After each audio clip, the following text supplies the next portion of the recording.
Okay, so doubt session. How the lattice structure explain the first three physical properties of ionic compounds? Ionic compounds का crystal structure इस प्रकार का रहता है कि इनमें कैटायंस और एनायंस आपस में सब एक दूसरे से जुड़े रहते हैं।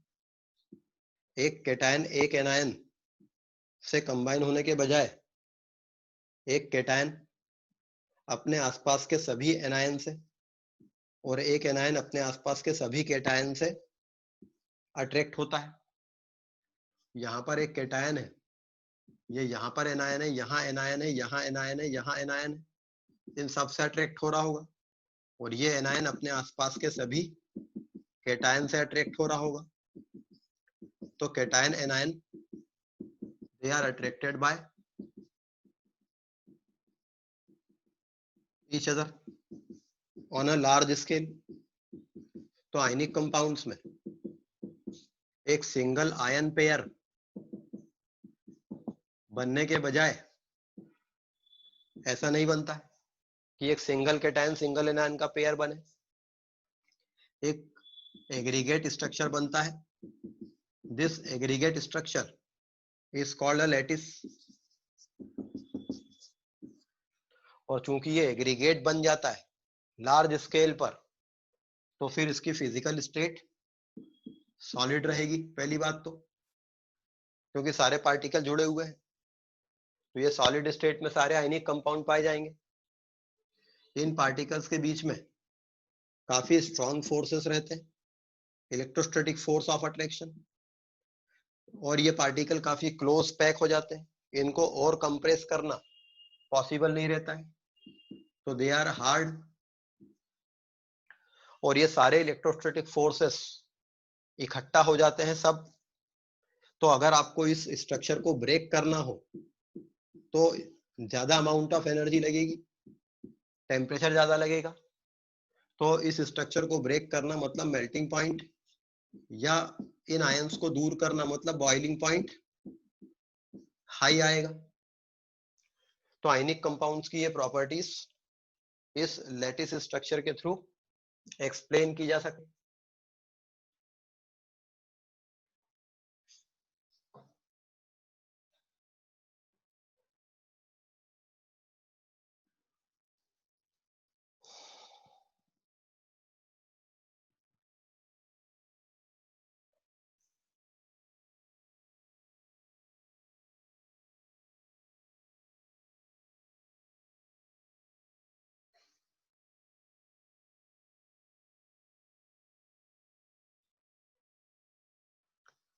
डायमंड और ग्रेफाइट के मोल्स को भी फॉर्मेलिटी से एक्सप्लेन करेंगे।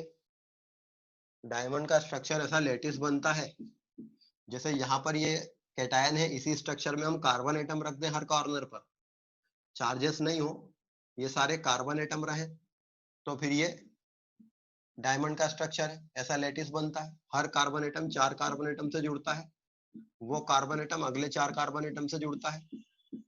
Every carbon atom is joined with 4 carbon atoms.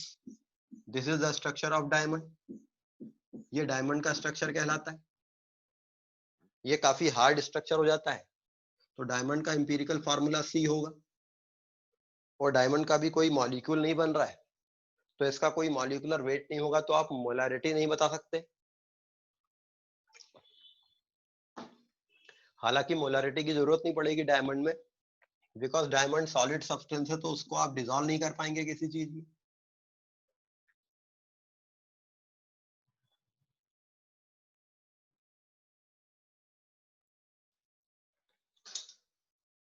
किसी ने पूछा है कि व्हाट इज नॉर्मेलिटी। मैंने बोल तो रखा है कि नॉर्मेलिटी वाले टॉपिक बाद में पढ़ाऊंगा। स्टोइचियोमेट्री के ऑब्जेक्टिव क्वेश्चंस का सॉल्यूशन अपलोड मैंने किया हुआ है, लिंक भी दे रखी है। स्टोइचियोमेट्री के सब्जेक्टिव ऑब्जेक्टिव सारे प्रॉब्लम्स अपलोडेड है।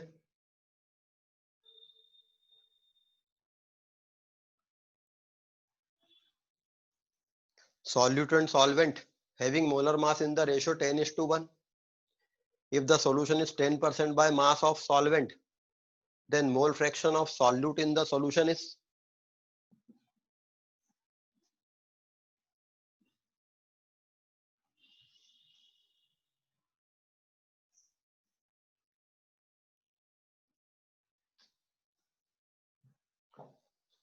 solute and solvent. सपोज एक सॉल्यूशन है जिसमें B सॉल्यूट है, A सॉल्वेंट है, तो इनका मोलर मास का रेशियो 10:1 है. Now this is the 10% by mass of solvent है ये. तो इसमें सॉल्यूट का मोल फ्रैक्शन क्या है इस सॉल्यूशन में?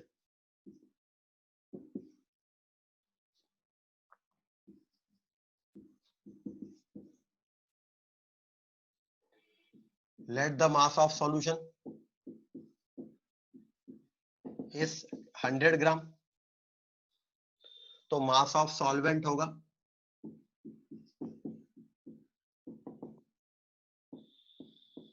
10 ग्राम, क्योंकि ये 10% बाय मास ऑफ सॉल्वेंट है. तो इसमें मास ऑफ सॉल्यूट होगा 90 ग्राम.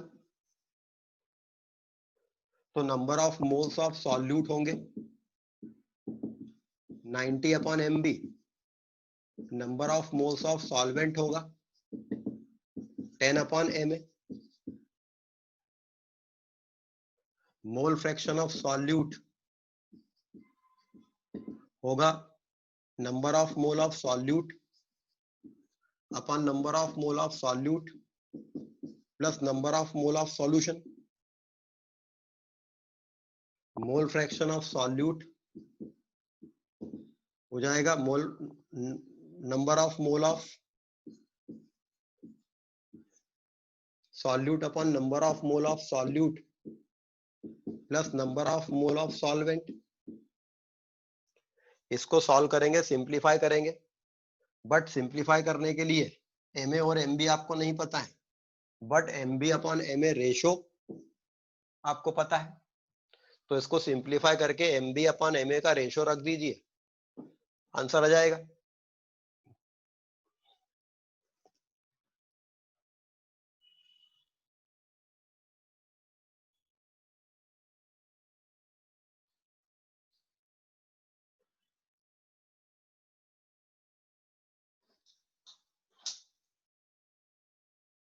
ऑब्जेक्टिव क्वेश्चंस के सॉल्यूशन आपको नहीं मिल रहे हैं?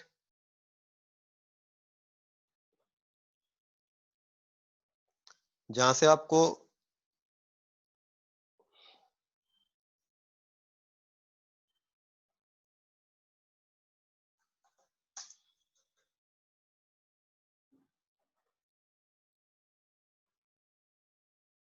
वीडियो लेक्चर्स की पहले लिंक मिलती थी गूगल शीट पे,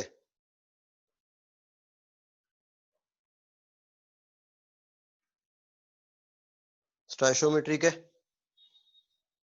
oxidation number, balancing redox, objectives. हाँ, ऑब्जेक्टिव अपलोडेड नहीं है. चलिए मैं ऑब्जेक्टिव्स अपलोड करूंगा, तब देख लीजिएगा.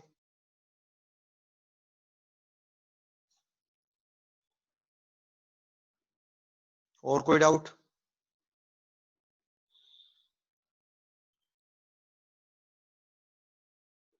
What is difference between isomerism property of ionic and covalent compound?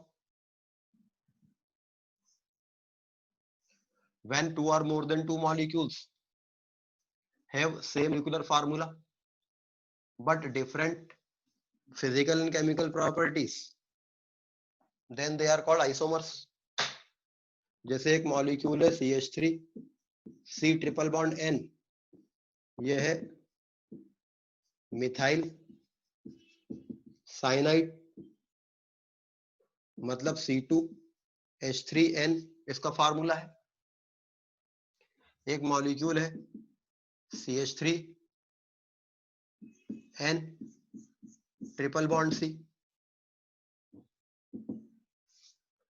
इसका फार्मूला ये है मिथाइल आइसोसाइनाइड. इसका फार्मूला भी लेकिन होगा C2H3 N। इन दोनों मॉलिक्यूल्स के मॉलिक्यूलर फार्मूला सेम है, मगर इनकी फिजिकल और केमिकल प्रॉपर्टी अलग रहती दोनों की। तो ऐसे कंपाउंड्स को आइसोमर कहा जाता है। The compounds which are having same molecular formula but different physical and chemical properties, they are called isomers. और ये ऐसा इसलिए हुआ क्योंकि यहाँ कोवैलेंट बॉन्ड इस कार्बन का कार्बन से बना है, जबकि यहाँ कोवैलेंट बॉन्ड नाइट्रोजन का कार्बन से बना है। तो कोवैलेंट बॉन्ड अलग अलग ढंग से बनता है तो प्रॉपर्टी बदल जाती है।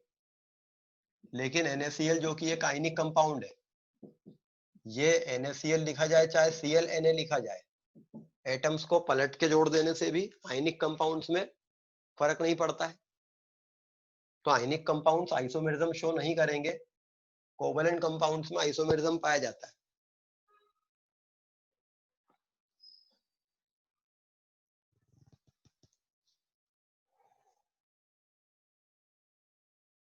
कार्बन के ही आइसोमर्स एग्जिस्ट करते हैं और एलिमेंट्स के नहीं। जो भी सब्सटेंस कोवैलेंट बॉन्डिंग कर सकता है कार्बन के अलावा भी, वो भी आइसोमेरिज्म शो करता है। Isomerism is not only limited to the compounds of carbon. Isomerism सारे कंपाउंड्स में मिलता है जो कोवैलेंट होते हैं।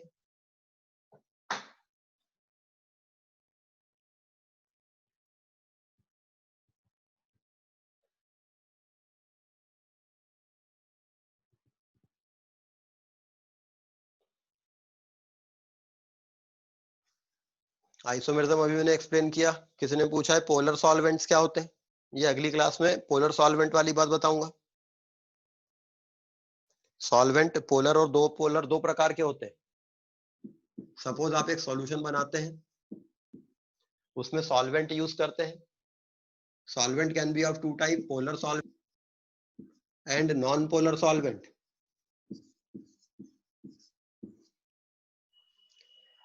एक मॉलिक्यूल है सपोज कार्बन टेट्राक्लोराइड, ये लिक्विड होता है। इसका जो मॉलिक्यूल होता है उस पर कोई चार्ज नहीं रहता है, न्यूट्रल मॉलिक्यूल रहता है। वाटर मॉलिक्यूल ये एक ऐसा मॉलिक्यूल होता है जिस पर एक नेगेटिव और एक पॉजिटिव एंड पाया जाता है। किसी मॉलिक्यूल में ऐसा पॉजिटिव और नेगेटिव एंड का पाया जाना पोलैरिटी कहलाता है कि इसमें पोलैरिटी है, इसमें पॉजिटिव और नेगेटिव पोल है, तो दिस इज पोलैरिटी। तो वाटर एक पोलर सॉल्वेंट है, अमोनिया एक पोलर सॉल्वेंट है, एसिटिक एसिड एक पोलर सॉल्वेंट है। इन सबके मॉलिक्यूल ऐसे होते हैं कि इनमें एक पॉजिटिव और नेगेटिव पोल पाए जाते हैं। कार्बन टेट्राक्लोराइड, बेंजीन, ये नॉन पोलर सॉल्वेंट है, इनके मॉलिक्यूल में कोई ऐसा पॉजिटिव नेगेटिव पोल नहीं होते हैं।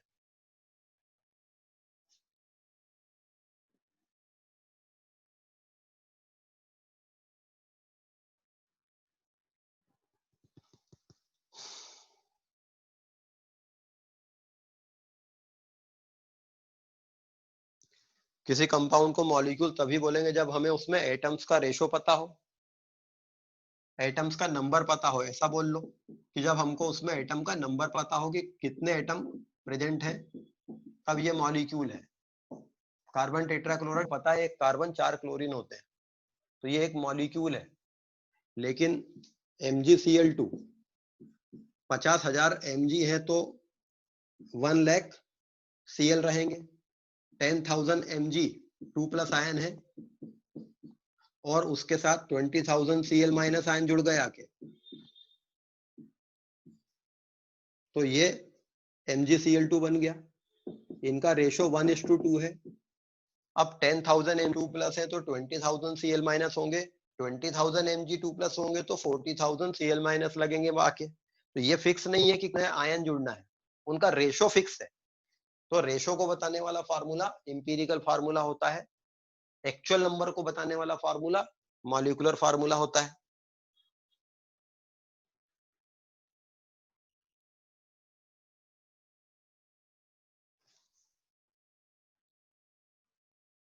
आयनिक बॉन्ड के डायरेक्शनल होने का मतलब क्या है? आयनिक बॉन्ड नॉन डायरेक्शनल होता है, डायरेक्शनल नहीं होता है। बॉन्ड की स्ट्रेंथ अगर डायरेक्शन पे डिपेंड करती है तो उसको डायरेक्शनल नेचर कहते हैं। कोवेलेंट बॉन्ड की स्ट्रेंथ डायरेक्शन पे डिपेंड करती है।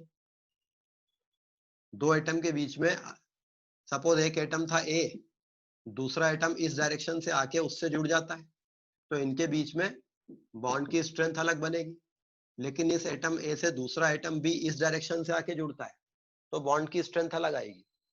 लेकिन एक कैटायन के आसपास एक एनायन इधर से आए, चाहे इधर से आए, चाहे इधर से, चाहे इधर से आए, फोर्स ऑफ अट्रैक्शन केवल इनके बीच की डिस्टेंस पे डिपेंड करेगा, डायरेक्शन पे डिपेंड नहीं करेगा।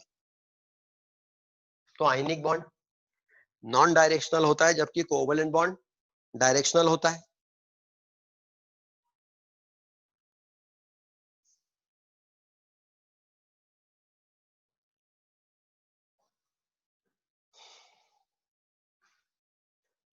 Electricity conduction ionic bond compounds में और कोवेलेंट कंपाउंड में एक एक्सेप्शन बताया था।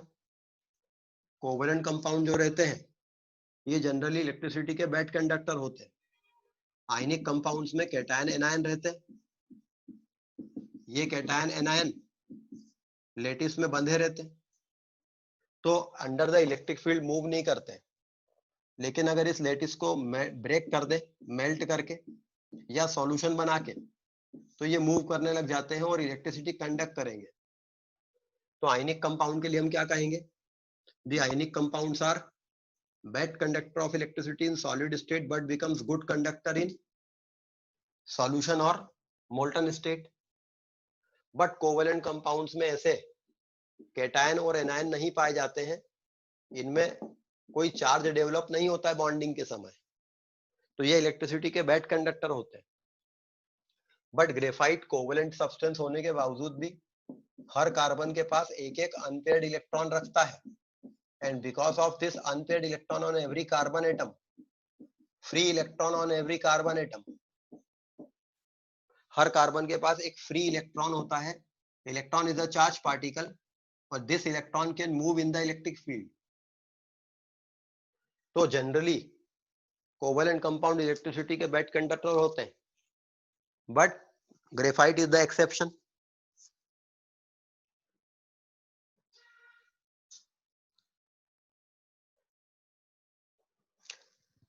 आयंस वाले क्वेश्चन में मोल कॉन्सेप्ट लगाने में दिक्कत जा रही है, प्रैक्टिस करते रहो। इस क्वेश्चन का अब मैं क्या जवाब दूं आपको कि दिक्कत जा रही है? प्रैक्टिस करोगे उसी से ठीक होगा। कितनी बार तो मैं बोल रहा हूं अभी कि 10th पास हुए हो आप लोग और 11th में गए हो, शुरू में चीजें दिक्कत देंगी, मगर धीरे यूज टू हो जाओगे तो यही चीज जो अभी हम पढ़ रहे हैं सब बड़ी आसान लगेंगी अगली बार। इस क्वेश्चन का मेरे पास और कोई उपाय नहीं है कि मैं जादू की छड़ी घुमा दूं कि नहीं ऐसा कर लो तो सब बनने लग जाएगा। सब बनता है बाद में, तो अभी प्रैक्टिस करते रहिए। बार बार क्यों क्वेश्चन पूछते हैं ये वाला? What is empirical formula unit mean? हम जानते हैं कि NaCl एक एम्पिरिकल फार्मूला है, ये एक्चुअल फार्मूला नहीं है।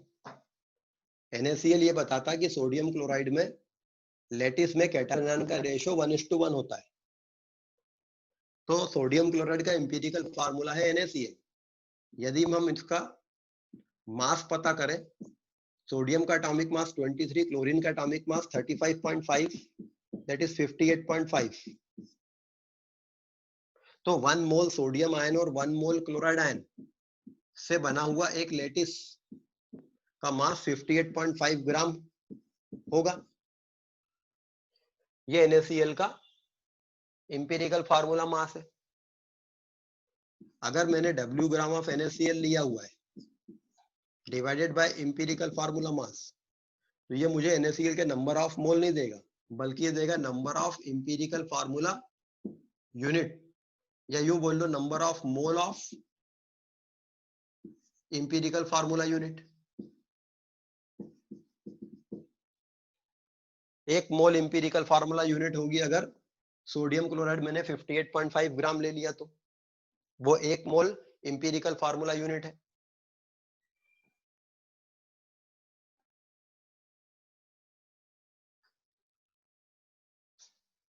In class 10th, we studied the graphite fulfill its valency by forming a double with the carbon atom, so it is false. वो फॉल्स नहीं है। ग्रेफाइट में हर कार्बन के पास जो एक इलेक्ट्रॉन बच जाता है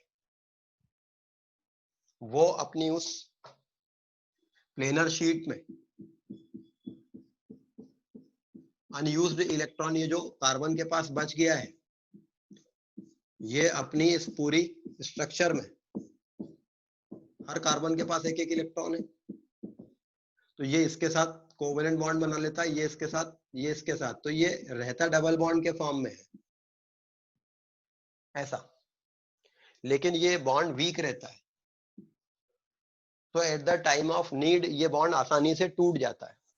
इसके कारण हम दोनों बातें सही मान सकते हैं कि या तो ये बॉन्ड बना हुआ है या हम बोले कि नहीं ये बॉन्ड नहीं है, ऐसा है। दोनों बातें चल जाती हैं। ग्रेफाइट में अगर इलेक्ट्रिसिटी कंडक्शन समझाना हो तो हम बोलेंगे कि ऐसी कंडीशन है, पर वैसे ऐसा भी मान सकते हैं वो बॉन्ड बहुत वीक रहता है।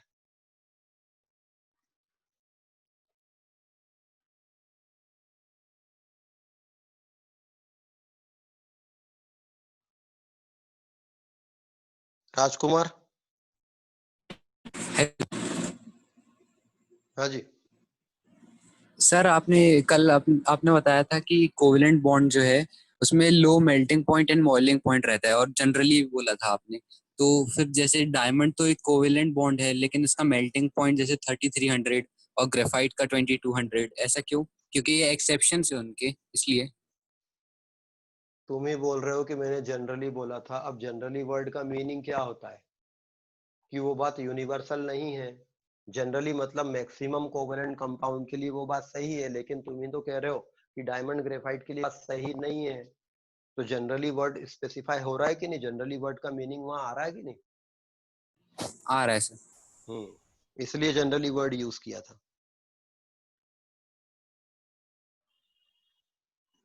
सर हम NaCl को जब मेल्ट करते हैं तो सर उसमें उसके बॉन्ड थोड़ी टूटेंगे, वो तो बस उसकी स्टेट चेंज हो जाएगी। तो सर उसमें उसके बॉन्ड NaCl को मेल्ट करते हैं तो उसके बॉन्ड ही टूटते हैं। जो आयनिक बॉन्ड रहते हैं वो टूटते हैं, लेटिस टूटता है, वो लेटिस के बीच का जो फोर्स ऑफ अट्रैक्शन है आयंस के बीच का, उसी को आयनिक बॉन्ड कहते हैं। तो आप NaCl को सर तो बस उसको वाटर में डिसॉल्व कर दिया फिर भी बॉन्ड टूट गया, फिर तो कोई एनर्जी नहीं है, मतलब ऐसे ही अगली टूट क्लास गया। में बताऊंगा कि वो वाटर में डिसॉल्व करने पे कैसे टूटता है। सर और जैसे कि ग्रेफाइट में आखिरी के जो मतलब एटम इनफाइनाइट होंगे, तो सर जो एंड में जाते जाएंगे तो उनको तो 3 एटम और नहीं मिलेंगे, तो सर वो क्या करेंगे? जब इतने बड़े स्केल पे करोड़ों अरबों खरबों एटम आप जोड़ रहे हो ग्रेफाइट में, तो आप बाहर के सरफेस के एटम की बात नहीं करते हैं, और वहां पर ऑक्सीजन या नाइट्रोजन एयर चूंकि आसपास है तो वहां पे ऐसे कुछ एटम जुड़े रहते हैं सरफेस पे, जो वैलेंसी खाली रहती है वहां पे। लेकिन सर अगर और ग्रेफाइट का स्ट्रक्चर देखें तो अंदर क्या कंडीशन है वो देखनी पड़ेगी। सर और अभी हमने जो क्वेश्चन किया था उसमें आपने मास ऑफ सॉल्वेंट कम लिया था मास ऑफ सॉल्यूट से, तो सर ये तो पॉसिबल नहीं है ना कि मास ऑफ सॉल्वेंट कम हो। क्वेश्चन में क्या दिया है उस हिसाब से हमने क्वेश्चन सॉल्व कर दिया। वो बात रियलिस्टिक है कि नहीं है इससे हमको क्या करना। क्वेश्चन में दिया था कि 10% सॉल्वेंट है उसमें, मतलब 90% सॉल्यूट है बाय मास। अब क्वेश्चन ऐसा दिया है तो हम कुछ नहीं कर सकते, हमें तो वही आंसर देना है। सर और आप क्या ये एक बार स्टोइशियोमेट्री के ऑब्जेक्टिव लेवल 1 का फर्स्ट क्वेश्चन चेक कर लेंगे, क्या उसमें कुछ मिसप्रिंट है? Stoichiometry objective level 1 question number 1 में कुछ मिसप्रिंट नहीं है। 1 ग्राम मॉलिक्यूल ऑफ क्लोरीन मतलब 1 मोल मतलब 71 ग्राम, वो कंबाइन हुआ है मेटल के एक वेट से, और 111 ग्राम क्लोराइड बनाया, मतलब 40 ग्राम मेटल से कंबाइन हुआ है वो। और मेटल की वैलेंसी 2 है तो मेटल का एटॉमिक वेट 40 रहेगा। क्वेश्चन सही है, मिसप्रिंट नहीं है उसमें। सर 1 ग्राम का मतलब 1 मोल है, मतलब 71 ग्राम नहीं होना चाहिए वो। सॉल्यूशन करते समय मैंने बताया था 1 ग्राम मॉलिक्यूल का मतलब होता है 1 मोल मॉलिक्यूल। सर और एक बार डायरेक्शनल कोवेलेंट बॉन्ड एक बार और समझा दीजिए। कोवेलेंट बॉन्ड अलग अलग डायरेक्शन, अभी मैं कोवेलेंट बॉन्ड अगली क्लास में पढ़ाऊंगा, उसमें देखना कि ऑर्बिटल साइडवाइज ओवरलैप करते हैं तो अलग स्ट्रेंथ वाला बॉन्ड बनता है, हेड ऑन ओवरलैपिंग करते तो अलग स्ट्रेंथ वाला बॉन्ड बनता है। मतलब बॉन्ड बनने में एटम की अप्रोच की डायरेक्शन क्या है उस पे कोवेलेंट बॉन्ड की स्ट्रेंथ डिपेंड करती है, तो इसलिए ये डायरेक्शनल नेचर कहलाता है।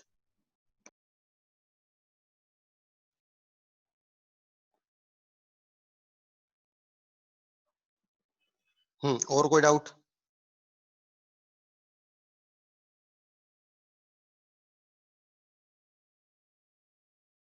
How do we measure concentration of ionic compounds? Concentration measure करने के लिए टाइट्रेशन किया जाता है, एक्सपेरिमेंट करके कॉन्सेंट्रेशन पता किया जाता है।